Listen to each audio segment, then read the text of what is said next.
اعوذ باللہ من الشیطان الرجیم بسم اللہ الرحمن الرحیم۔ سورۃ دخان آیا 21۔ وَإِن لَّمْ تُؤْمِنُوا لِي فَاعْتَزِلُونِ، اور اگر تم مجھ پر ایمان نہیں لاتے پھر مجھ سے الگ ہی رہو۔ موسیٰ علیہ السلام نے ان سے کہا، اگر تم میری تصدیق نہیں کرتے اور اس کو نہیں مانتے جو میں تمہارے پاس لے کر آیا ہوں تو میرا راستہ چھوڑ دو۔ موسیٰ علیہ السلام نے قوم سے علیحدگی کا فیصلہ کرتے ہوئے نے کہا تھا کہ مجھے میرے حال پر چھوڑ دو۔ موسیٰ علیہ السلام نے اپنی عمر کا قیمتی حصہ ان کی ہدایات کے لیے کوشش کرنے میں گزارا اور وہ بدبختی میں ڈوبے رہے، تو اس موڑ پر انہوں نے کہا مجھے چھوڑ دو۔ سورۃ دخان آیا 22۔ فَدَعَا رَبَّهُ أَنَّ هَؤُلَاءِ قَوْمٌ مُجْرِمُونَ، پھر اس نے اپنے رب کو پکارا کہ یقیناً یہ مجرم لوگ ہیں۔ موسیٰ علیہ السلام نے رسالت کا پیغام پہنچانے میں کوئی کسر نہیں رکھی، ہر طرح قوم کو سمجھایا، ان کے ساتھ خیر خواہی کی، ان کی ہدایت کے لیے انتھک کوششیں کی۔ اس کے باوجود جب وہ کفر اور سرکشی میں بڑھتے ہی چلے گئے تو ان کے حق میں بد دعا کی۔ پھر اس نے اپنے رب کو پکارا کہ یقیناً یہ مجرم لوگ ہیں، انہوں نے ایسے جرم کا ارتکاب کیا جو فوری سزا چاہتا ہے، اب یہ قوم ایمان لانے والی نہیں۔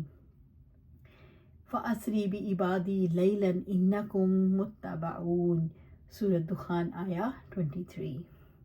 فَأَسْرِ بِعِبَادِي لَيْلًا، حکم ہوا پھر آپ میرے بندوں کو راتوں رات لے چلو۔ رب العزت نے موسیٰ علیہ السلام کی بد دعا کا جواب دیا کہ میرے بندوں کو راتوں رات چپکے سے نکال کر لے جاؤ۔ انکم متبعون، یقیناً تمہارا پیچھا کیا جائے گا۔ فرعون اور اس کے لشکر تمہارا پیچھا کریں گے لیکن تم نے گھبرانا نہیں، نہ ڈر اور بے باک ہو کر دریا پار کر جانا۔ رب العزت نے فرمایا سورۃ طٰہٰ میں، اور بلا شبہ یقیناً ہم نے موسیٰ کی طرف علیہ السلام کی طرف وحی کی کہ رات کے وقت میرے بندوں کو لے کر نکلو، پھر ان کے لیے سمندر میں خشک راستہ بناؤ، نہ تم تعقب کا خوف کھاؤ گے اور نہ ہی تم ڈرو گے۔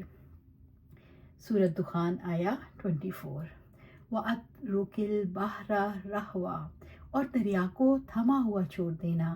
موسیٰ علیہ السلام جب بنی اسرائیل کو اللہ تعالیٰ کے حکم کے مطابق راتوں رات لے کر نکلے تو فرعون نے تعقب کیا۔ رب العزت نے حکم دیا سمندر پر اپنا عصا مارے۔ موسیٰ علیہ السلام نے جب عصا مارا تو اس نے کشادہ سڑک بن گئی اور ارد گرد پانی پہاڑ کی طرح کھڑا ہو گیا۔ رب العزت نے اس وقت یہ حکم دیا کہ سمندر کو کھلا چھوڑ دو، یعنی ابھی کام ختم نہیں ہوا، ابھی فرعون اور اس کے لشکر نے اس راستے میں داخل ہونا ہے۔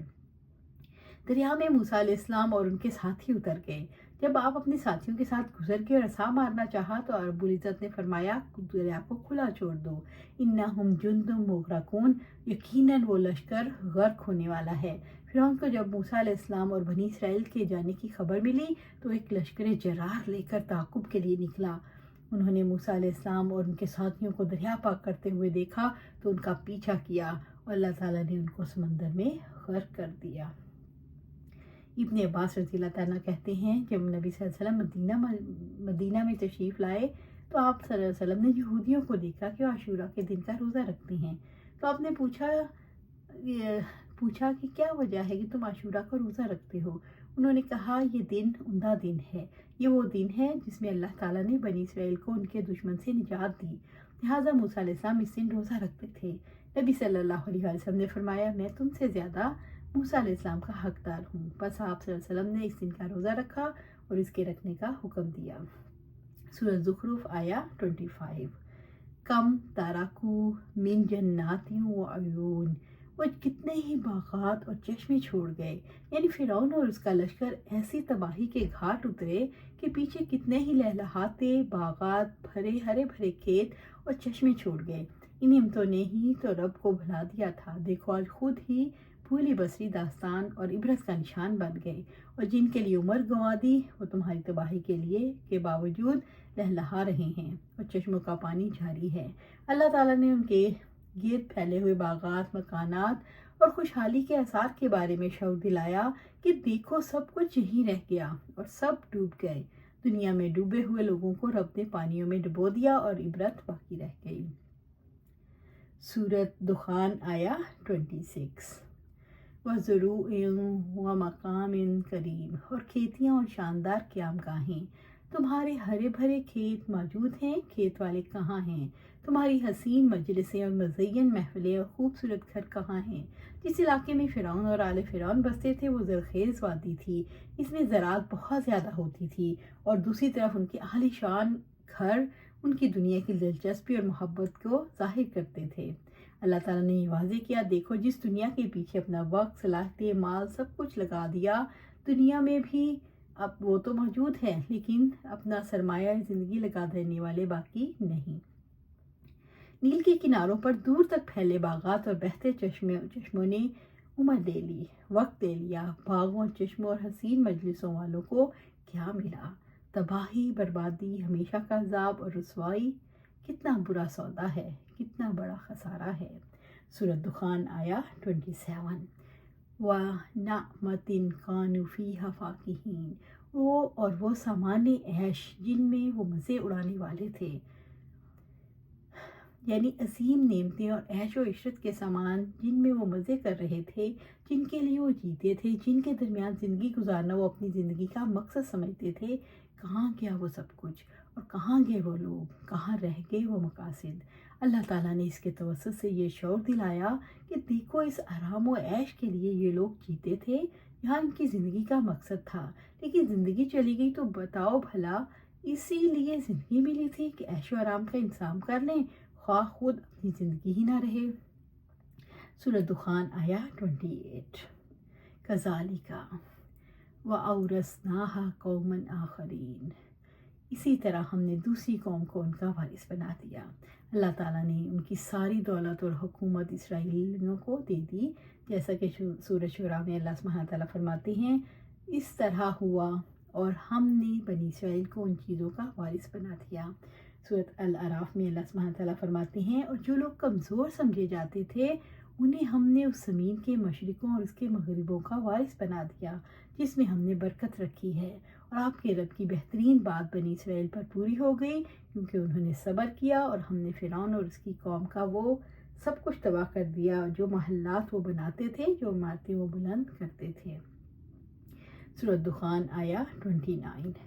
فما بکت علیہم السماء والارض، پھر نہ اس پر آسمان رویا اور نہ زمین۔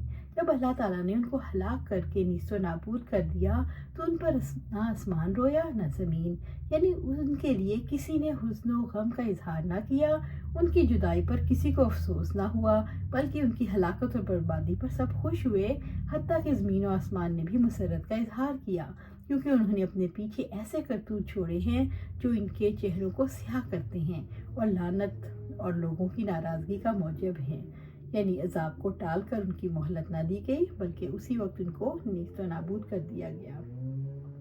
وَمَا كَانُوا مُنظَرِينَ، اور نہ وہ مہلت دیے گئے، انہیں مہلت نہیں دی گئی بلکہ عذاب میں پکڑ لیا گیا۔ رحمت للعالمین صلی اللہ علیہ وآلہ وسلم نے فرمایا، ہر انسان کے لیے آسمان میں دو دروازے ہیں، ایک سے روزی اترتی ہے اور ایک سے عمل چڑھتے ہیں۔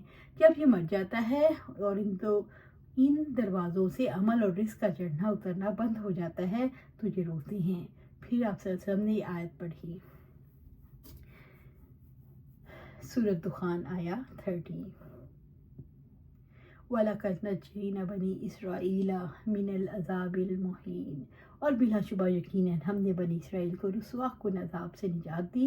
بنی اسرائیل پر اللہ تعالیٰ نے عظیم احسان کیا تھا کہ انہیں فرعون جیسے ظالم دشمن کے شکنجے سے آزاد کروایا، وہ انہیں ذلیل کرتا تھا اور ان سے ادنا کام کرواتا تھا۔ اللہ سبحانہ تعالیٰ سے دعا ہے قرآن سنت پر عمل کرنے کی توفیق دے، اس پر جمع دے اور جنت الفردوس کے اعلیٰ مقام پر اپنے پاس گھر عطا فرمائے۔ آمین یا رب العالمین۔